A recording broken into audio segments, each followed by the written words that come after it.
नमस्कार। Nation TV Bharat में आपका स्वागत है। मैं हूं सोनी। आइए आज के खास खबरों से कराते हैं रूबरू।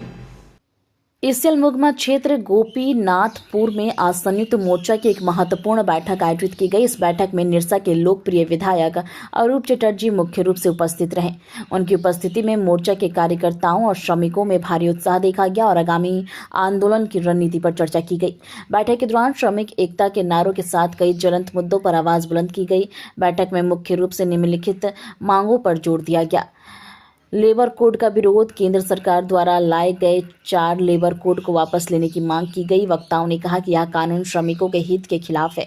निजीकरण पर रोक, कोयला उद्योग के निजीकरण की कोशिश का कड़ा विरोध किया गया है। श्रमिक एकता, मजदूर एकता जिंदाबाद के नारों के साथ यह संकल्प लिया गया कि ईसीएल प्रबंधन और सरकार की श्रमिक विरोधी नीतियों के खिलाफ मोर्चा एकजुट होकर लड़ेंगे। विधायक अरूप चटर्जी ने बैठक को संबोधित करते हुए कहा कि जब तक मजदूरों के हक सुरक्षित नहीं हो जाते, संघर्ष जारी रहेगा।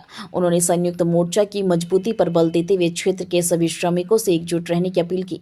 इस अवसर पर संयुक्त मोर्चा के कई वरिष्ठ नेता और भारी संख्या में श्रमिक उपस्थित थे। जो इस बार पार्लियामेंट में पास किया और इसको कानून के रूप में पूरे देश पर लागू करने का आदेश केंद्र सरकार ने दिया, उसी के खिलाफ सारे श्रम संगठन देश का, चाहे वो कोई भी इंडस्ट्री हो, सब में बंद कॉल 12 तारीख को किया। उसी के समर्थन में आज हम लोग तमाम ट्रेड यूनियन यहाँ पर एक मंच पे आके आप लोग से अपील करने आए। जो ये 4 श्रम संगठन में 4 श्रम कोड अगर लागू होती है तो वो हम सबके लिए काफी असुविधा, काफी दिक्कत पैदा करने वाली है। जो आप लोगों को सारे साथियों ने रखा, चाहे 12 घंटा काम करने का, 8 घंटा से ऊपर 12 घंटा काम करने की बात हो, चाहे आपकी जो स्ट्राइक करने का अधिकार है, बंद करने का जो अधिकार है, वो भी छीना जाएगा। अगर जबरदस्ती बंद करते हैं तो आपके ऊपर जो कानूनी प्रावधान है उसके तहत केस होगी, आपको जेल होगी। आपको अगर हटा भी दिया जाए तो उसके लिए कोई भी आप लोग प्रोटेस्ट नहीं कर सकते हैं। तो तमाम चीजें जो है वो इंडस्ट्री को फेवर करने के लिए है। और मजदूरों का हक की बात कहीं भी नहीं कही गई।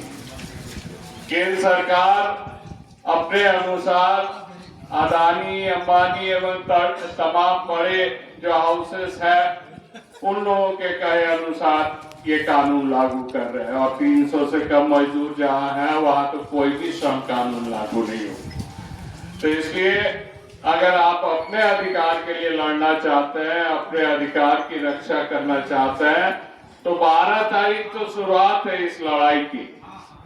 12 तारीख को पहला 1 दिवसीय कंप्लीट स्ट्राइक होगी। उस दिन कोई भी मजदूर हाजिरी नहीं बनाएंगे। यही हम लोगों की अपील है आप लोगों से भी, चाहे वो आउटसोर्सिंग हो, रेवेन्यू शेयरिंग हो, एमडीओ मोड हो या हमारे ईसीएल के वर्कर्स हो, कोई भी मजदूर हम लोग हाजिरी नहीं बनाएंगे। वो कम से कम प्रोटेस्ट केंद्र सरकार जानना चाहिए जो मजदूर इसके खिलाफ है। और भविष्य में ये लड़ाई की शुरुआत है, हम लोगों को और आगे लड़ना होगा। और देखिए, अगर केंद्र सरकार किसी भी मजदूर संगठन से, किसी भी मजदूर वर्ग से सबसे ज्यादा डरती है तो वो कोयला क्षेत्र से डरती है, कोयला खनन मजदूरों से डरते हैं, क्योंकि हम लोगों पर निर्भर करती है देश की ऊर्जा बोलिए, रेलवे बोलिए।